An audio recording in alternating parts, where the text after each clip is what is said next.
നിയമസഭാ തെരഞ്ഞെടുപ്പിലെ സ്ഥാനാർത്ഥി നിർണയത്തെക്കുറിച്ച് ചർച്ച ചെയ്യാൻ CPM സംസ്ഥാന സെക്രട്ടേറിയറ്റ് യോഗം ഇന്ന് ചേരും. ജില്ലാ സെക്രട്ടേറിയറ്റ് നൽകിയിരിക്കുന്ന സ്ഥാനാർത്ഥി പട്ടികയുടെ വിലയിരുത്തലും യോഗത്തിലുണ്ട്.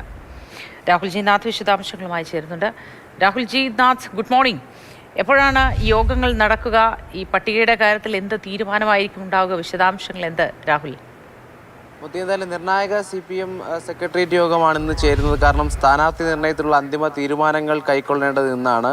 ആരൊക്കെ മത്സരിക്കണം, ജില്ലാ സെക്രട്ടറി നിർദ്ദേശിച്ച പേരുകൾ ഇന്ന് പരിഗണിക്കും. അവരുടെ വിജയസാധ്യത കൂടി സംസ്ഥാന സെക്രട്ടറിയുള്ളവർ പരിഗണിക്കും. അതിൽ എന്തെങ്കിലും മാറ്റങ്ങൾ വേണമെങ്കിൽ ആ നിർദ്ദേശം കൂടി സമർപ്പിച്ച ശേഷം വീണ്ടും ഈ ജില്ലാ ഘടകത്തിൻ്റെ പരിഗണനയിലേക്ക് ഈ സ്ഥാനാർത്ഥികളുടെ പേരുകൾ അയക്കുക എന്നുള്ളതാണ് ഇന്ന് ഏറ്റവും പ്രധാനപ്പെട്ട ഒരു കാര്യം നടക്കുക. കാരണം ഈ തിരഞ്ഞെടുപ്പിന് മുൻപുള്ള ഏറ്റവും നിർണായകമായ യോഗമാണ്. കാരണം വിജയസാധ്യതയാണ് ഇരു മുന്നണികളും നോക്കുന്നത്. അതുകൊണ്ട് തന്നെ ഈ വിജയസാധ്യതയുള്ള സ്ഥാനാർത്ഥിയാണോ ഇപ്പോൾ മുന്നോട്ട് വെച്ചിരിക്കുന്നത്. മറ്റൊന്ന്, 2 ടേം വ്യവസ്ഥയുണ്ടായിരുന്നു. അതിൽ ആർക്കൊക്കെ ഇളവ് കൊടുക്കണം തുടങ്ങിയ കാര്യങ്ങളൊക്കെ പരിഗണിച്ചാവും ഇന്നത്തെ ലിസ്റ്റ് എന്തായാലും സംസ്ഥാന സെക്രട്ടേറിയറ്റ് പരിശോധിക്കുക. ഇന്നലെ PB യോഗത്തിന് ശേഷം പാർട്ടി ജനറൽ സെക്രട്ടറി MAB സംസാരിക്കുമ്പോൾ കേരള ഘടകത്തെ നയിക്കുക മുഖ്യമന്ത്രി പിണറായി വിജയനാണെന്നൊക്കെ പറഞ്ഞിട്ടുണ്ട്. അപ്പോൾ അത് എന്തായാലും LDF തയ്യാറെടുത്ത് കഴിഞ്ഞു മുന്നോട്ട് പോകാൻ അതിൻ്റെ ഏറ്റവും പ്രധാനപ്പെട്ട നിർണായക യോഗമായി ഇന്ന് മാറുകയാണ്. മറ്റൊന്ന്, ഈ തിരുവനന്തപുരം സീറ്റിനെ പറ്റിയാണ്. ജനാധിപത്യ കേരള കോൺഗ്രസ് ആണ് നിലവിൽ മത്സരിക്കുന്നത്. ആന്റണി രാജു ആണ് ഈ തിരുവനന്തപുരം സെൻട്രൽ സീറ്റ് പ്രതിനിധീകരിച്ചിരുന്നത്.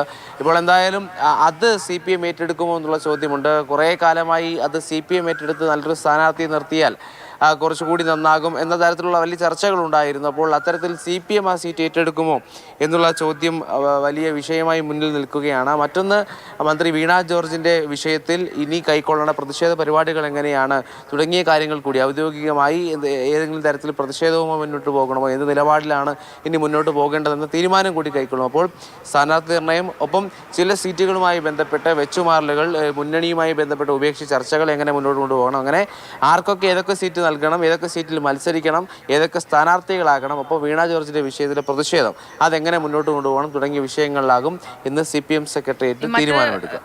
മുന്നണികളൊക്കെ സ്ഥാനാർത്ഥികളെ നിർണയിച്ച ശേഷം മതി പാലക്കാട് ആരാ ആയിരിക്കണം എന്നത് തീരുമാനിക്കേണ്ടതെന്നാണല്ലോ പാർട്ടിയിൽ നേരത്തെ ഉള്ള ധാരണ. അങ്ങനെയെങ്കിൽ അക്കാര്യത്തിലും ഇന്ന് ചർച്ചയുണ്ടാവാൻ സാധ്യതയുണ്ടാവില്ല അല്ലേ?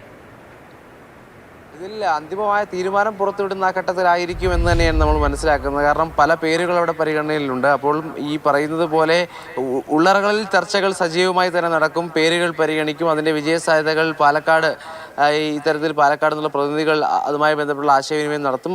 അവരുമായി ജില്ലാ ഘടകവുമായുമുള്ള ഒരു ആശയവിനിമയം ഉണ്ടാകുമെന്ന് തന്നെയാണ് മനസ്സിലാക്കുന്നത്. എന്തായാലും പുറത്തേക്ക് സ്ഥാനാർത്ഥിയെ പ്രഖ്യാപനം വരുമ്പോൾ അത് മറ്റ് 2 സ്ഥാനാർത്ഥികൾ ആരൊക്കെയാണെന്ന് പരിഗണിച്ചിട്ട് തന്നെയാകും. എങ്കിലും മനസ്സിൽ പേരുകൾ ഉണ്ടാകും. ആ പരിഗണന ലിസ്റ്റും തയ്യാറാക്കുമെന്ന് തന്നെയാണ് നമ്മൾ മനസ്സിലാക്കുന്നത്. ശരി, രാഹുൽ ജി നാഥാണ് വിശദാംശങ്ങൾ പങ്കുവച്ചത്. CPM സംസ്ഥാന സെക്രട്ടേറിയറ്റ് യോഗം ഇന്ന് ചേരുകയാണ്.